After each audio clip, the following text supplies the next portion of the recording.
सुप्रभात प्यारे बच्चों, हिंदी की कक्षा में आपका स्वागत है। आज मैं आपको एक कहानी सुनाने जा रही हूँ। मुझे पता है आपको कहानी सुनना बहुत पसंद है, तो शुरू करें। एक बार एक बहुत घना जंगल था। उस जंगल में बहुत सारे सेब, केले और बेर के पेड़ थे। उस जंगल में एक बहुत ही भयानक शेर रहता था। एक बार एक ठठेरा अपने बेटे के साथ उस जंगल से गुजर रहा था। तभी उन्हें बहुत भूख लगी।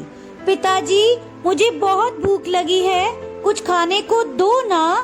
और तभी वह दोनों एक पेड़ के नीचे सेब खाकर लेट गए। उन्होंने दूर एक हवेली देखी। वो देखो बेटा, हवेली। वह दोनों हवेली के अंदर चले गए। वहाँ पर एक लालटेन जल रही थी और लालटेन के पास एक बहुत बड़ी गणेश जी की मूर्ति पड़ी थी। गणेश जी की मूर्ति में बहुत सारे हीरे लगे थे। वाह, इतने हीरे!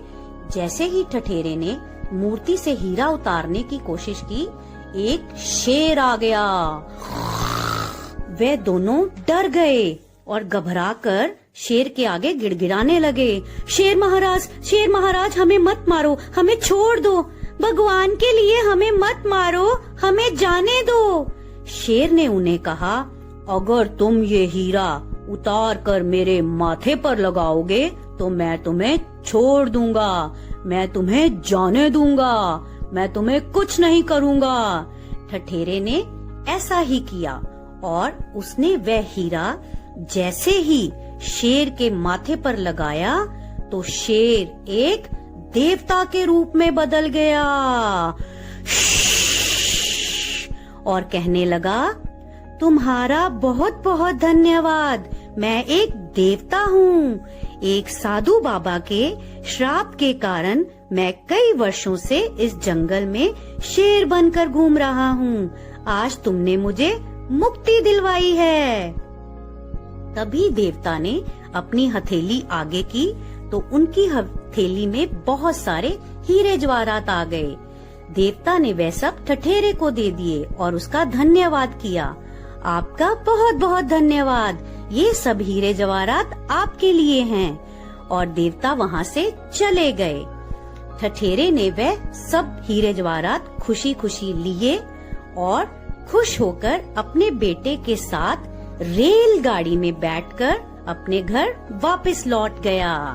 तो बच्चों, कैसी लगी आपको ये कहानी? अच्छी लगी ना? तो बजाओ जोर से ताली। वाह भाई वाह, शाबाश। बच्चों, इस कहानी में आपने कुछ शब्द देखे और सुने जिनमें आपको एक ही ध्वनि सुनाई दी, जैसे कि शेर, केला, बेर, सेब, बेटा, ठठेरा, पेड़, हवेली, लालटेन, गणेश, देवता, रेलगाड़ी। तो बच्चों, इन सब शब्दों में आपने देखा कि हर व्यंजन के साथ एक ही ध्वनि सुनाई दे रही है। जो ये एक ही ध्वनि है, ये एक ही मात्रा को बतलाती है और हमें हमेशा ये याद रखना चाहिए कि एक ही मात्रा हमेशा व्यंजन के ऊपर आती है। और बच्चों, ये देखिए, ये है एक ही मात्रा का चिन्ह। एक ही मात्रा को याद करने के लिए हम कुछ पंक्तियाँ बोलेंगे और आप उसके पीछे दोहराएंगे। तुन तुन तुन तुन तररररररा, तुन तुन तुन तुन तररररररा। एक की मात्रा एक गुब्बारा, एक की मात्रा एक गुब्बारा। बच्चों, हमेशा याद रखें कि एक ही मात्रा व्यंजन के ऊपर आती है और हल्की सी बाईं तरफ, बाईं मतलब लेफ्ट की तरफ थोड़ी सी मुड़ी होती है। और बच्चों, अब जो आप चित्र देख रहे हैं उसमें जो पहली मात्रा आपको दिखाई दे रही है वह गलत है, क्योंकि वह एक खड़ी डंडी के समान बनी है। दूसरी मात्रा जो दिखाई गई है वह भी गलत है, क्योंकि वह दाएं तरफ, दाएं मतलब राइट तरफ मुड़ी हुई है। और जो तीसरे नंबर पर मात्रा दिखाई गई है वो बिल्कुल सही मात्रा है। जैसा कि मैंने आपको पहले भी बताया, वो थोड़ी सी लेफ्ट की तरफ, बाएं की तरफ मुड़ी होती है। तो बच्चों, आप इसको भली भांति ध्यान से देखेंगे और ए की मात्रा की सही लिखावट को पहचानेंगे।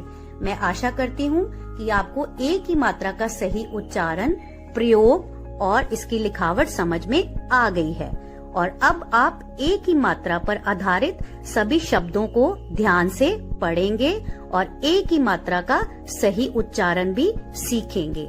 धन्यवाद प्यारे बच्चों।